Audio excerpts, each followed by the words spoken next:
We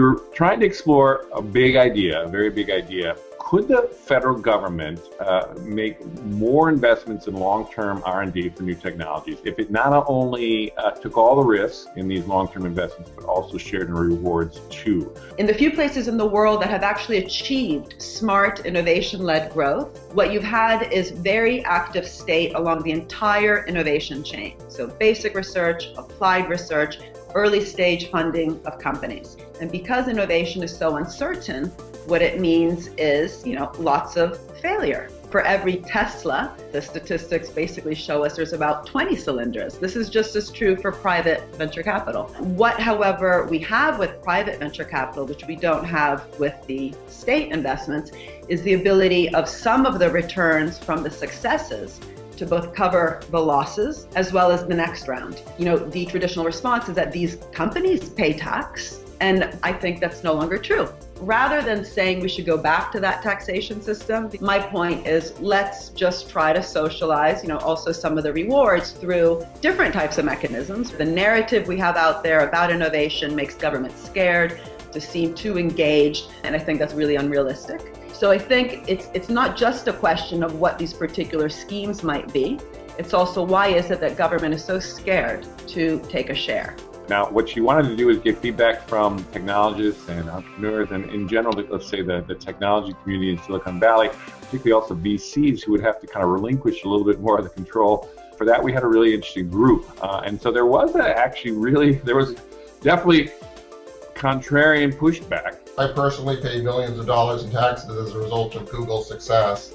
So the idea that there's no revenue being generated back to the government from these kinds of investments, I think is overstated. I'm just unconvinced that the government is ever going to do a very good job with this kind of investing. And that's illustrated by the example of how the government actually did have the mechanism and the rights to make money from warrants on Tesla, and yet it didn't execute on that. I absolutely applaud sort of the vision and the direction that we should do more to facilitate investments in this area.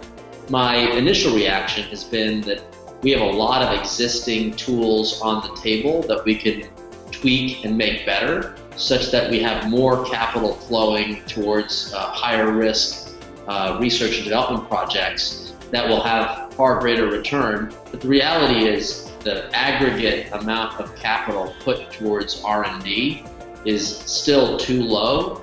And given all of the pressures on the budget we have in Washington, my initial inclination is to say, let's move the aggregate figure up without worrying yet about the monetization aspect. But moving 130 to 140 or 150 feels like a place where we've got to get everybody on the same page. So let's kind of keep the pressure up. I'm proud that President Obama, even in tough fiscal environments, is keeping that aggregate number up relative to other cuts that have had to be made. There's plenty of money to continue funding these kinds of activities at historical or even higher than historical levels. We made a political decision in the United States not to do that. Even in the Obama budget, we're cutting those things. So if we came up with some new funding mechanism, what would keep the politicians from continuing to cut those things and just say, well, great, you got a bunch of money because you made money in your Tesla stock, so we don't have to give you as much from the tax budget.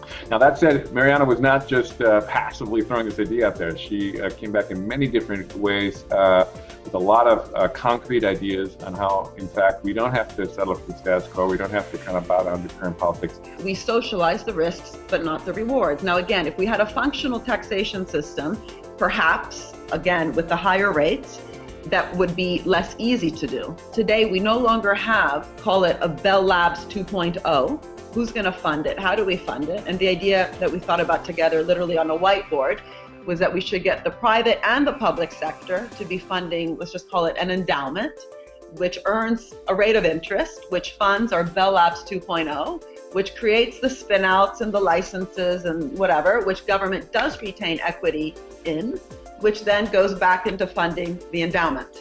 One of the reasons that we need actually a really active public sector in this space is not just because it has always been active with these mission-oriented investments that led to the internet, nanotech, et cetera, but because private finance is actually retreating. even more so why government should be getting a direct share, because it's actually taking on increasingly risks. In this panel, we had definitely folks that was fully supportive of what she was doing, and in fact had a lot of constructive ways to actually accelerate the idea. The real critical question here is, how do we actually shift public perceptions around it? I won't make any direct comments on the sort of the technical sort of policy nature of Mariana's recommendations. I think they're good. But more broadly, there is a cognitive problem. And if you go, anybody here would agree, if you go to Silicon Valley and you ask what's ailing you, one of the first answers on the list is government just needs to get out of the way. In Washington, people who profess Alexander Hamilton to be their hero say government just needs to get out of the way. There is a deep and very deep-seated resistance to the idea that government can be a partner in wealth creation, and it entails amnesia about the role of American government in American history. I don't think there's anything wrong with, there's a lot right with the policy idea you're putting forward intrinsically as a generic idea of getting government as a symbiotic partner with the private sector in terms of reaping the gains of innovation, rather than allowing the private sector to remain in a parasitic relationship. The real problem here is explaining this to people and making taxpayers realize they can gain from it. You know, focusing on what Mariana said, it seems to me a no-brainer. I mean, we should be finding a way to generate revenue off of inventions. And to me, if a company fails to make money, it doesn't pay anything. But if it's making a lot of money like Apple, and then trying to get away from even paying taxes, much less paying royalties on all that, I think that could be explained to people. As a taxpayer, I'd be angry. I would say, why haven't we been getting any royalties off of this? Why don't we get any equity in these companies? This is ridiculous. Rather than saying, oh, this is government intervention, this is the government, doesn't know what it's doing. I think the government not knowing what it's doing is its failure to do these things. And the question is, how do we develop the political will to do that? So the idea of creating some sort of mechanism where the ordinary taxpayer, the 99%, actually has a dog in the fight and has the ability to see the risk, see the reward, but feel like they're participating in both the upside and the risk. Even though it's a small amount, I think that can help shift the overall narrative within the halls of DC to taking that political risk and embracing the idea that the government does have the ability to reapportion tax revenues towards some of this basic research. We also had a kind of a theme emerge of how could we create, or not just create, how do we communicate fully the existential threat that the country's in. Perhaps it's because I'm looking outside at a rising sea level about 30 feet below me, but I think that DARPA worked at a time when the U.S. was under existential threat. And it worked because the citizenry understood that we needed to invest massive amounts of money to counteract ICBMs at that point. And I think that if we focus the sharp end of the arrow toward climate change, it's an existential threat.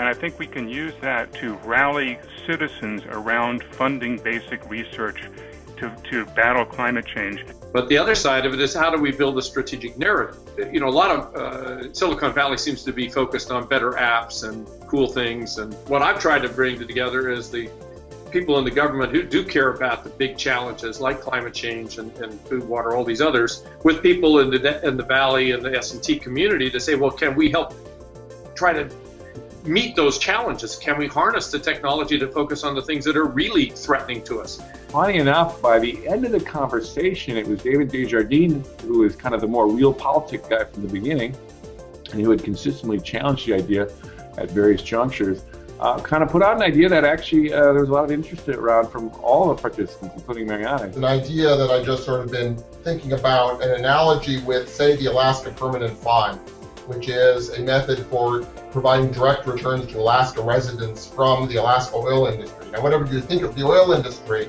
the idea, it certainly has been that model has been very successful in building political support in Alaska for the oil industry. And therefore, if you could imagine a national entrepreneurship fund that somehow generated a return to citizens from these kinds of entrepreneurial activities, I could imagine that could have a significant psychological impact on building support for this kind of thing. That using something like the Alaska Permanent Fund, using something that shows citizens that they can actually have a piece of equity as part of their overall portfolio, does a number of very positive things for us. It gets people interested in companies' success. It makes them aware that companies sometimes fail, and it makes them feel like they're part of the investment return that their government is making. The one sort of gimmicky takeaway I'll take from this is David's idea of the Alaska Fund. I think that's genius. In terms of the Alaskan scheme, Norway has that.